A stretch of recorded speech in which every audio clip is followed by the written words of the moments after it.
Hi, Ante here. Bitcoin is dead, and it's going to zero. I thought you might want to hear that from me first. Or at least that's something the media try to convince people countless times every single year. How many times have you heard so far that Bitcoin was banned in China and that it will because of that die out in the near future? Or that there's no real interest in that type of asset because it lacks intrinsic value? Or that it will never work because banks won't let it happen? Fortunately for us, there is a place on the internet that tracks how many times have people pronounced Bitcoin dead, and that place is called 99bitcoins.com. They've been working diligently ever since 2010 so that all Bitcoin obituaries are accounted for. So now we're going to take a look at several random entries to see whether the narrative has changed at all in the meantime. We can see that there were 426 Bitcoin funerals. Let's take a look at some of them, starting with, for example, 2011. We'll take the first one. It's titled, "So That's the End of Bitcoin Then," published by Forbes at the price of $15.15. Bitcoins aren't secure, as both the recent theft and this password problem show. They're not liquid nor a store of value, as the price collapse shows. And if they're none of those things, they'll not be a great medium of exchange, as who would want to accept them? It is difficult to see what the currency has going for it. That sounds quite familiar. Next, let's skip to 2013. Scroll down a bit. Let's say this one, titled "Bitcoin is a Joke" by Business Insider at $433. But make no mistake, Bitcoin is not the currency of the future. It has no intrinsic value. Bitcoin? Nada. There's nothing keeping it being a thing. Again, Bitcoin might go up a lot more before it ultimately ends. That's the nature of bubbles. The dot-com bubble crashed a bunch of times on its way up. Then one day, it ended.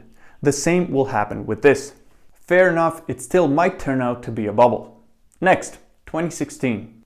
How Bitcoin was brought down by its own potential and the banks. By Quartz at $572.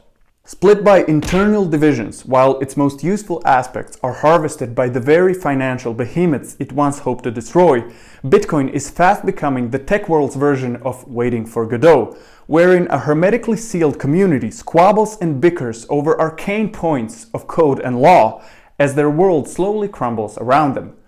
Welcome to today's Bitcoin, a phenomenon so internally focused that its advocates have barely noticed the battle has already been lost. Quite poetic. Now let's go check out something a bit newer. For example, 2019. Alright, this pops out right away. It's a Ponzi scheme at almost $7,200. Bitcoin is dying at a bit over $7,600. All cryptos will disappear.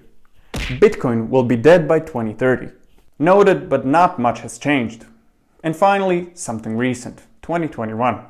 Bitcoin will never be considered a currency at 39.4K. Bitcoin is headed for zero at 30.8K. The next Bitcoin crash will be really bad. BTC is worth exactly zero. Take a few minutes to check these out yourselves, as it's extremely valuable to go through a bit of history. And recently, 99 Bitcoins have even added the diagram showing the dates of entries in relation to the price for our convenience. The link is down below. With all that in mind, it's safe to assume that Bitcoin has shown an admirable resilience over the years, and it's only getting stronger. However, some of their points are still to be debunked, and I guess we'll have to wait and see whether those guys were right. But as of right now, the macro trends and fundamental developments are certainly stacked against them. The Bitcoin adoption is in full swing. More and more investors are getting on board. It became legal tender in the country of El Salvador.